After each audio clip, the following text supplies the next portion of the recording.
Dhamana za serikali ya Marekani ambazo huonekana kama mojawapo ya mali salama zaidi za kifedha duniani zinaendelea kuuzwa kwa kiasi kikubwa, huku ongezeko la vita vya ushuru vya Donald Trump na China kupelekea hofu katika sekta zote za masoko ya kifedha.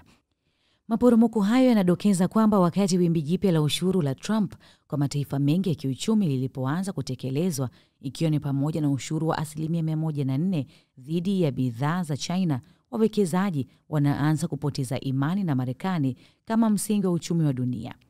Kwa upande mwingine, wa China imeapa kupambana dhidi ya ushuru huo mpya wa 50% ambao rais wa Marekani Donald Trump anaitishia kuiweka nchi hiyo katika mitazamo inayozidisha vita vya kibiashara ambavyo tayari vimeyavuruga masoko ya kimataifa.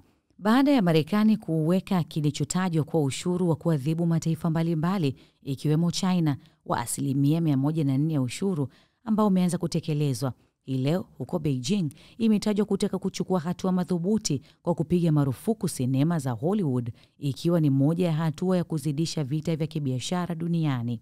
Bloomberg iliripoti ikiwanukuu na blogu wawili wa Kichina wenye ushawishi. Wizara ya biashara ya China ilikashifu hatua hiyo kama ubabe wa upande mmoja ambao unapuuzia historia ya usawa wa kibiashara na kuathiri ushirikiano wa kimataifa, ambapo Beijing ilitoa wito kwa Marekani kufuta ushuru huo na kutatua tofauti kupitia mazungumzo ya usawa.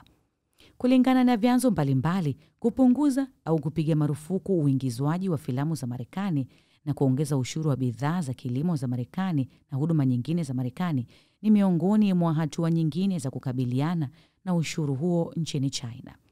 Ripoti ya The Hollywood Reporter ilisema kuwa mapato ya studio za Marekani yamepungua kwa kiasi kikubwa katika siku za hivi karibuni nchini China kutokana na mabadiliko ya upokelewaji ya watu wa China kutoka kwenye filamu za Hollywood kuelekea kwa watengenezaji wa filamu wa lugha za Kichina wa nchini humo. China imeapa kupambana mpaka mwisho kufuatia tishio hilo la rais wa Marekani Donald Trump kusema kuwa anaweza kuongeza kiwango cha utozwaji wa kodi zaidi.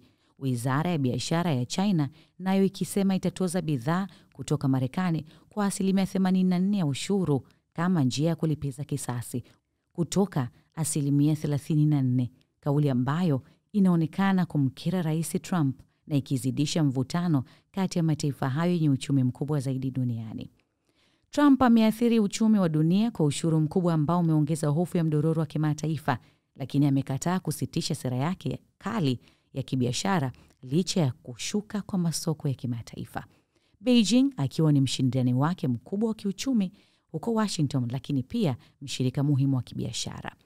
Hatua nyingine zinazotajwa katika chapisho la habari la Xinhua ambazo zinaripotiwa kuzingatiwa na mamlaka ya China ni pamoja na kupiga marufuku uagizaji wa kuku kutoka Marekani, kusimamisha ushirikiano kati ya China na Marekani katika masuala yanayohusiana na dawa aina ya fentanyl na kuchunguza faida za miliki za makampuni ya Marekani yanayofanya kazi nchini China. Licha ya upinzani mkali kutoka kwa mataifa mbalimbali, bado Rais Trump ametetea vikali ushuru huu akisema kuwa unalenga kurejesha uzalishaji wa ndani na kulinda ajira za Wamarekani. Lakini pia namnukuu akisema kukosekana kwa usawa kumeharibu sekta yetu ya viwanda na kuweka usalama wa taifa letu hatarini. Sizilaumu nchi hizi nyingine hata kidogo kwa maafa haya.